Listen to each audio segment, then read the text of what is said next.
प्रिय विद्यार्थियों, आज हम देखने जा रहे हैं कि जब नाभिकीय विखंडन की प्रक्रिया किसी रिएक्टर में की जाती है तो हम ये जानते हैं कि उसमें भरे हुए ईंधन में जो यूरेनियम है उसमें तो यूरेनियम 235 की मात्रा ज़्यादा रखने का प्रयास किया जाता है, यानी उसको समृद्ध किया जाता है, और यूरेनियम 238 की मात्रा कम से कम की जाती है। अब यहाँ पर जब हम तापीय रिएक्टर में यूरेनियम 235 का विखंडन कराते हैं तो आगे और न्यूट्रॉन निकलते हैं, वो आगे यूरेनियम का विखंडन करते हैं, जिससे ये श्रृंखला अभिक्रिया चलती है। और ये बात हमें ध्यान रखनी है कि इस तापीय रिएक्टर में हमें श्रृंखला अभिक्रिया जो रखनी है वो नियंत्रित रखनी है, और उसके लिए पुनरुत्पादन जो गुणांक है हमारा वो के जो है वो =1 के आसपास होना चाहिए, क्योंकि k पुनरुत्पादन गुणांक जो न्यूट्रॉन पुनरुत्पादन गुणांक हमने देखा था, न्यूट्रॉन मल्टीप्लिकेशन फैक्टर जो हमने देखा था, अगर वो k जो है वो 1 से कम हो जाता है तो अभिक्रिया रुक जाती है। k=1 होता है तो नियंत्रित चलती रहती है, और k<1 हो जाता है, बहुत ज़्यादा 1 से ज़्यादा हो जाता है तो श्रृंखला अभिक्रिया अनियंत्रित हो जाती है। तो हम अनियंत्रित श्रृंखला अभिक्रिया भी नहीं चाहते हैं, रिएक्टर में हम नियंत्रित श्रृंखला अभिक्रिया चाहते हैं। तो अब हम ये देखेंगे कि ऐसे कौन से फैक्टर हैं जो कि इस श्रृंखला अभिक्रिया को प्रभावित करते हैं, और किस तरह से हम ये चाहेंगे कि न्यूट्रॉन जो है वो नियंत्रित श्रृंखला अभिक्रिया को आगे बढ़ाता रहे। तो किस प्रकार से उसमें मंदक पदार्थ कितने न्यूट्रॉन पलायन कर जाएंगे, कितने का अवशोषण होगा, कितने यूरेनियम का 235 का विखंडन करने में सक्षम होंगे, कितने नहीं होंगे, इन सब चीज़ों को हम देखने जा रहे हैं। और ये सब चीज़ें एक ही फॉर्मूले में एकत्रित हो जाती हैं जो कहलाता है चतुर्गुणांक सूत्र, जो कि किसके लिए निकाला जाता है, न्यूट्रॉन मल्टीप्लिकेशन फैक्टर के लिए, रिएक्टर के न्यूट्रॉन मल्टीप्लिकेशन फैक्टर के लिए हम निकालते हैं। अब इसको कैसे निकालते हैं वो आज हम देखने जा रहे हैं। तो ये एक स्केच मैंने इसका बनाया है ताकि आपको आसानी से समझ में आ सके। तो यहाँ पर एक यूरेनियम 235 मैंने लिया, उस पर तापीय न्यूट्रॉनों का प्रहार कराया। तो तापीय न्यूट्रॉनों के प्रहार कराने पर ये यूरेनियम विखंडित होता है, तो विखंडन उत्पाद बनते हैं और न्यूट्रॉन निकलते हैं। तो ये तीव्र गति न्यूट्रॉन है। तो ये तीव्र गति न्यूट्रॉनों में से जो न्यूट्रॉन निकले हैं, इसमें से कुछ न्यूट्रॉन यूरेनियम 235 का विखंडन करने में सक्षम हो जाते हैं, और जब यूरेनियम 238 का विखंडन होता है तो इससे भी तीव्रगामी न्यूट्रॉन निकलते हैं। तो अब जो तीव्रगामी न्यूट्रॉन है वो मल्टीप्लाई होके न्यू एप्सिलॉन हो जाते हैं, और अब इन न्यू एप्सिलॉन तीव्र गति के जो न्यूट्रॉन हमें प्राप्त होते हैं, इसमें से अब आपके पास ज्यादातर मंदित हो जाते हैं और कुछ ऐसे होते हैं जो मंदित नहीं होते हैं। तो इसमें से हम ये जो एप्सिलॉन हमने कहा यहाँ पर, ये जो एप्सिलॉन है यहाँ पर कि यहाँ यूरेनियम 238 का विखंडन हुआ और तीव्रगामी न्यूट्रॉन निकला, वो न्यू एप्सिलॉन हो गई। यहाँ जो एप्सिलॉन है वो कहलाता है फास्ट फिशन फैक्टर। क्योंकि यूरेनियम 238 का विखंडन किससे होता है, तीव्रगामी न्यूट्रॉन से होता है, और तीव्रगामी न्यूट्रॉन ही निकल के बाहर आते हैं। तो इसलिए अब जो तीव्रगामी न्यूट्रॉन न्यू से कितने हो गए, न्यू एप्सिलॉन हो गए, और इसमें से कुछ जो न्यूट्रॉन है, क्योंकि ऊर्जा अधिक है तो कुछ न्यूट्रॉन पलायन कर जाते हैं, यानी कि इसका जो LF भाग है, न्यू एप्सिलॉन का जो LF भाग है वो पलायन कर जाता है, वो मंदित नहीं होता है। और जो मंदित हो जाता है वो भाग कितना बचा, क्योंकि इस न्यू एप्सिलॉन का LF भाग तो पलायन कर गया, मंदित नहीं हुआ, तो बाकी बचा वो 1 - LF भाग न्यू एप्सिलॉन का, वो मंदित होता है और वो आगे बढ़ता है, और आगे बढ़ता है विखंडन के लिए। तो अब जो न्यू एप्सिलॉन 1 - LF न्यूट्रॉन बचे हैं मेरे पास, उन न्यूट्रॉनों में से आपके पास जो यूरेनियम 238 द्वारा जो है 1 - P भाग अवशोषित कर लिया जाता है। तो यानी जो बचा हुआ भाग है जो अवशोषित नहीं होता वो आगे बढ़ता है, जो भाग अवशोषित नहीं हुआ वो हो जाता है न्यू एप्सिलॉन 1 - LFP। यानी ओवरऑल जो न्यू एप्सिलॉन मेरे पास न्यूट्रॉन थे उसमें से LF भाग पलायन कर गया, तो न्यू एप्सिलॉन 1 - LF भाग बचा। इसमें से भी कुछ न्यूट्रॉनों का, क्योंकि ये तीव्रगामी न्यूट्रॉन है इसलिए इनका कुछ भाग अभी भी यूरेनियम 238 द्वारा अवशोषित कर लिया जाता है, जिसे हम अनुनादी अवशोषण कहते हैं, और इसके द्वारा नेपच्यून या प्लूटोनियम में इसका क्षय हो जाता है। अब बाकी जो बचा हुआ भाग है जो कि अवशोषित नहीं हुआ, इसका वो भाग बचा हमारे पास न्यू एप्सिलॉन 1 - LF × P भाग बचा। तो हमने शुरुआत एक बार फिर से कहाँ से की, न्यू एप्सिलॉन थे, यूरेनियम 238 का भी विखंडन हुआ तो एप्सिलॉन न्यूट्रॉन और आ गए, यानी फास्ट फिशन फैक्टर इसमें और जुड़ गया, तो वो न्यू से न्यू एप्सिलॉन हो गया। न्यू एप्सिलॉन में से LF भाग पलायन कर गया, बाकी बचा हुआ भाग न्यू एप्सिलॉन 1 - LF वो मंदित हुआ थोड़ा सा और आगे बढ़ा, और अब इस भाग में से भी क्योंकि कुछ तीव्रगामी न्यूट्रॉन अभी भी रह गए हैं तो वो कुछ यूरेनियम-238 द्वारा अवशोषित कर लिए जाते हैं और शेष भाग आगे बढ़ता है। और शेष भाग अब कितना बचा है, न्यू एप्सिलॉन 1 - LF × P बचा है। अब ये जो न्यूट्रॉन है इनमें से भी अभी कुछ न्यूट्रॉनों में से इतनी ऊर्जा है कि वो आगे ना बढ़ के वो भट्टी से बाहर पलायन कर जाते हैं। तो भट्टी से जो बाहर पलायन करने वाला इस फैक्टर का जो भाग है वो है LT, यानी overall new epsilon 1 - LF P × LT जो भाग है वो भट्टी से पलायन कर जाता है। अब क्योंकि इनकी ऊर्जा इतनी अधिक है कि वो भट्टी से बाहर चले जाते हैं। या हम ये कह सकते हैं ये न्यूट्रॉन जो है भट्टी के जो बाहर पदार्थ लगे हुए हैं उनसे ये अवशोषित हो जाते हैं। अब इसका बाकी बचा हुआ भाग, यानी बाकी बचा हुआ भाग कौन सा, new epsilon 1 - LF P × 1 - LT जो भाग है वो भाग क्या होता है, आगे बढ़ता है। अब उस आगे बढ़ने वाले भागों में से होता क्या है कि जो F भाग है वो यूरेनियम द्वारा अवशोषित कर लिया जाता है।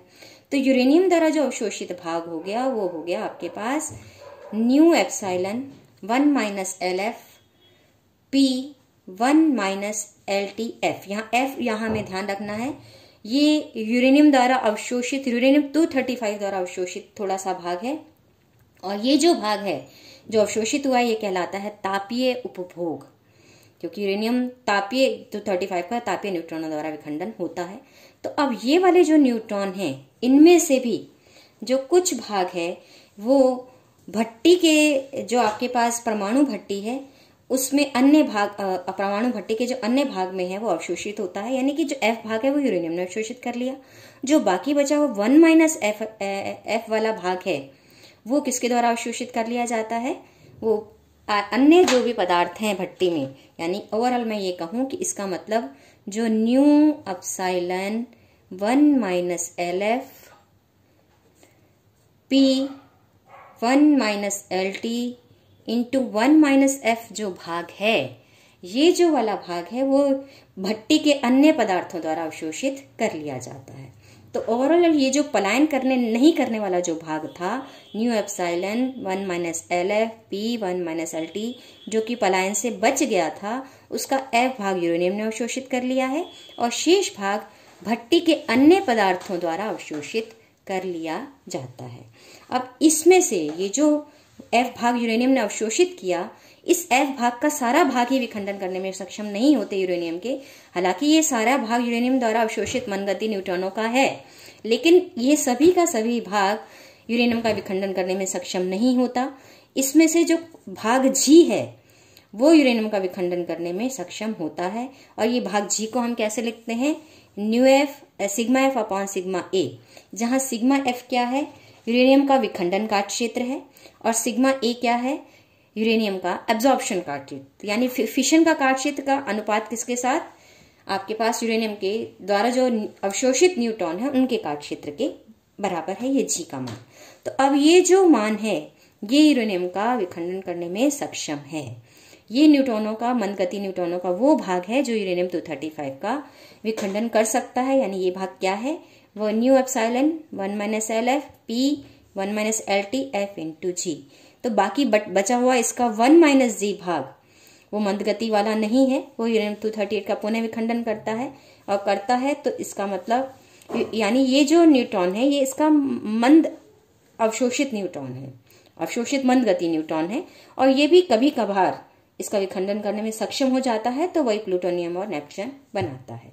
तो इस तरह से ये जो यहां से हमारे पास एक न्यूट्रॉन ने विखंडन, कुछ न्यूट्रॉनों ने कुछ n न्यूट्रॉनों ने विखंडन करना शुरू किया, जिससे न्यू तीव्रगामी न्यूट्रॉन निकले, और उसके बाद हमें विखंडन योग्य कितने बचते हैं न्यूट्रॉन, मंदगति न्यूट्रॉन, वो बच जाते हैं new epsilon 1 - LF P 1 - LT के बराबर। तो इस रिएक्टर से अगर मैं देखूं तो ये जो 1 - LF भाग है ये जो LF भाग है ये पहले पलायन कर गया है आपके पास, और ये जो बाकी बचा हुआ भाग है ये अनुनादी रूप से अवशोषित हो गया है, 1 - P भाग है। तो इसका मतलब यहां से अगर हम देखें तो ये जो पूरी प्रक्रिया है ये पूरी बता रही है कि न्यूट्रॉन कहाँ हमारे पास ऐसे निकल जाते हैं जो कि आपके पास यूरेनियम का 235 का विखंडन करने लायक नहीं रहते, जैसे कि यहाँ हमने देखा न्यू एप्सिलॉन LF भाग पलायन कर गया, new epsilon 1 minus LF 1p भाग ने का यूरेनियम 239 ने अनुनादी अवशोषण कर लिया। अब ये जो बचा हुआ भाग था new epsilon 1 minus p LT, ये पलायन वापस कर गया, यानी कि कुछ भाग। और यहाँ भी अगर हम देखें तो new epsilon 1 minus LF p 1 minus LF into 1 minus t, ये भट्टी के अन्य पदार्थों द्वारा अवशोषित हो गया। तो यानी बहुत सारी ऐसी चीजें हैं जो सारे के सारे न्यूट्रॉनों को आगे विखंडन करने से रोकती हैं। तो ये हमने देख लिया। तो कुछ भट्टी के द्वारा अवशोषित हो जाते हैं, कुछ पलायन कर जाते हैं, और कुछ मंद गति होने के बावजूद भी यूरेनियम का 238 का विखंडन करने में सक्षम नहीं हो पाते हैं। तो इन सब को हम जब इन सब फैक्टर को इंक्लूड करते हैं तो हमें एक फॉर्मूला मिलता है ऐसे न्यूट्रॉनों का जो कि आगे विखंडन करने में सक्षम है, जिसे हम कहते हैं न्यूट्रॉन पुनरुत्पादन गुणांक, न्यूट्रॉन मल्टीप्लिकेशन फैक्टर। यानी अब न्यूट्रॉनों का ऐसा कौन सा भाग है जो विखंडन में सक्षम होगा। तो वो भाग हम अभी तक हम के से लिखते आ रहे हैं, यानी न्यूट्रॉन मल्टीप्लिकेशन फैक्टर के से लिखते आ रहे हैं। और ये के फैक्टर मेरे पास अब क्या आ गया, new epsilon 1 minus LF p 1 minus LT F sigma F upon sigma A। यहाँ सिग्मा F वही न्यूट्रॉन का विखंडन काट है और ये अवशोषण काट है, जिसको मैंने जी से लिखा है। तो ओवरऑल यहाँ पर अगर मैं न्यू को इसके साथ ले लूँ जी के साथ, यानी new sigma F upon sigma A बराबर नीटा हम लिखते हैं। और ये कहलाता है कि आपके पास यूरेनियम के प्रत्येक तापीय न्यूट्रॉन अवशोषण से उत्पन्न तीव्र न्यूट्रॉनों की संख्या कितनी है, ये उसको बताता है, क्योंकि न्यू क्या थे, तीव्र न्यूट्रॉनों की संख्या थी। अब यहाँ पर हम चलते हैं तो ओवरऑल मुझे फॉर्मूला मुझे क्या मिल गया अब कि आपके पास इसको चूंकि न्यू और ये जी को मिला के मैं नीटा लिख रही हूँ, तो के इज इक्वल टू नीटा epsilon p sigma F 1 minus LF 1 minus LT। और ये जो 1 माइनस LF और 1 माइनस LT है, ये पलायन नहीं करने वाला गुणांक है, यानी नॉन लीकेज फैक्टर है ये। जब ये नॉन लीकेज फैक्टर है तो इसका मतलब यहां से अगर हम देखें तो इसको अगर निकाय का आकार बहुत बड़ा हो तो न्यूट्रॉनों का क्षरण नहीं होगा, और नहीं होगा तो LF और L2, चूंकि ये क्षरण करने वाले भाग थे, यहाँ हमने देखा था पलायन करने वाले भाग थे LF और LT, क्योंकि यहाँ हमने देखा था कि इसका LF भाग पलायन कर जाता है। इसी तरह यहाँ हमने देखा था कि इसका जो भाग है ये पलायन कर सकने वाला भाग, यहाँ पे भी ये LT पलायन कर सकने वाला भाग है, यहाँ LF पलायन कर सकने वाला भाग है। तो 1 माइनस में से घटाने पर आपके पास नहीं पलायन करने वाला बचा था मेरे पास। और अगर निकाय का आकार बहुत बड़ा हो जाए तो न्यूट्रॉनों का क्षरण नहीं होगा। ये हम पहले देख चुके हैं कि न्यूट्रॉनों की लीकेज की मात्रा कितनी है, ये इस बात पे डिपेंड करती है कि निकाय का सरफेस टू वॉल्यूम रेशियो क्या है, यानी उसका क्रांतिक आकार क्या है, उसका क्रांतिक द्रव्यमान क्या है। तो ये हम देख चुके थे कि अगर निकाय का आकार बहुत बड़ा होगा तो ऐसे निकायों में जो है सरफेस एरिया कम होगा, वॉल्यूम ज्यादा होगा, और सरफेस एरिया कम होने की वजह से न्यूट्रॉनों का क्षरण नहीं होगा। और नहीं होगा तो LF और LT दोनों शून्य हो जाएंगे, क्योंकि न्यूट्रॉनों का क्षरण नहीं होने का मतलब न्यूट्रॉनों का पलायन नहीं होगा, और न्यूट्रॉनों का पलायन नहीं होने से ये पलायन वाले फैक्टर दोनों LF और LT दोनों शून्य हो जाएंगे। ये मान 1 दे देगा मुझे। तो यहाँ दोनों मान 1 होने से कितने फैक्टर बचेंगे, केवल 4, और वो हो जाएंगे नीटा एप्सिलॉन PF। और ये जो फॉर्मूला है ये कहलाता है 4 फैक्टर फॉर्मूला। लेकिन ये बात हमें ध्यान रखनी है कि ये 4 फैक्टर केवल उसी स्थिति में है जबकि निकाय का आकार बहुत बड़ा हो। इसलिए हमने इस पुनरुत्पादन गुणांक को न्यूट्रॉन मल्टीप्लिकेशन फैक्टर को के की जगह के इनफाइनाइट से व्यक्त किया है। ये इनफाइनाइट यहाँ ये बता रहा है कि निकाय का आकार बहुत बड़ा है। अब यहाँ एक बात हम ध्यान रखेंगे कि जो नीटा है वो इस बात पे डिपेंड करता है कि आपके पास जो न्यूट्रॉनों के काट क्षेत्र क्या है अवशोषण का और फिशन के लिए, विखंडन का काट क्षेत्र क्या है, अवशोषण का काट क्षेत्र क्या है यूरेनियम का, उस पर डिपेंड करता है। तो यहाँ पर नीटा का मान इसका मतलब ईंधन के नाभिकीय गुण, क्योंकि ईंधन के रूप में हम यूरेनियम ले रहे हैं और यूरेनियम का ही विखंडन होना यूरेनियम के ही काट क्षेत्र पर निर्भर कर रहा है कि वो विखंडन का काट क्षेत्र कितना है यूरेनियम का और यूरेनियम का अवशोषण काट क्षेत्र कितना है। इसलिए जो नीटा का मान है वो केवल ईंधन के नाभिकीय गुणों पर निर्भर करता है। और जो P और F है ये ईंधन व्यवस्था की ज्यामिति, क्योंकि इसमें से हमने ये देखा था ये P भाग वो है जो कि मंदित हो जाता है और 1 माइनस जो P भाग है वो आपके पास आगे बढ़ता है, यानी 1 माइनस P भाग जो है वो अनुनादी अवशोषित होता है यूरेनियम 238 के द्वारा और जो P भाग है वो आगे बढ़ता है। तो यहाँ पर ये डिपेंड करता है कि कितनी लीकेज होगी कितनी नहीं होगी, ये इस बात पे डिपेंड करेगा, और यूरेनियम के द्वारा कितना तापीय उपभोग होगा ये डिपेंड करेगा कि ईंधन की व्यवस्था क्या है, यानी ईंधन की ज्यामिति क्या है और मंदक कैसा है।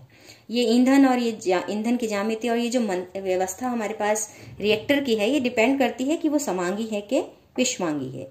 यानी ओवरऑल रिएक्टर समांगी है या रिएक्टर विषमांगी है, उस बात पे डिपेंड करेगा कि पी और एफ का मान कितना होगा।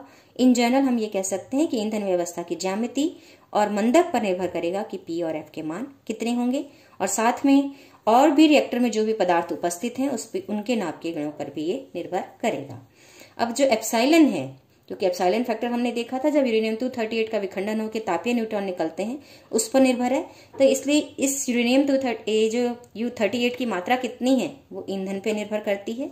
इसलिए एप्सिलॉन का मान ईंधन के नाप के गुणों के साथ साथ उसके आकार और आकृति पर भी निर्भर है।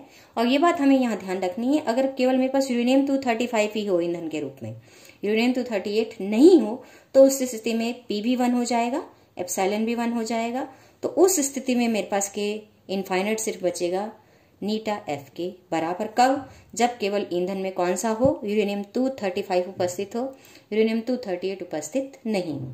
तो इस तरह से हम ये देख पाते हैं कि 4 फैक्टर फॉर्मूला पूरा रिएक्टर के ईंधन पर, उसकी ज्यामिति पर, उसमें कितने मंदक पदार्थ उपस्थित हैं, उनके गुण क्या हैं, उन सब पे डिपेंड करता है कि आपके पास अगर हमने न्यूट्रॉनों का प्रहार कराकर यूरेनियम 235 के द्वारा कोई विखंडन अभिक्रिया रिएक्टर में चालू की है, तो नेक्स्ट अभिक्रिया में मुझे न्यूट्रॉन प्रतिरोधोत्पादन गुणांक कितना मिलेगा, कितने न्यूट्रॉन मुझे ऐसे मिलेंगे जो आगे विखंडन करने में सक्षम होंगे, तो मैं किस गति से अपनी नाभिकीय विखंडन अभिक्रिया को किसी रिएक्टर में आगे बढ़ा पाऊंगी, और उस आधार पर मुझे पता लगेगा कि उससे कितनी ऊर्जा का उत्सर्जन होगा। धन्यवाद।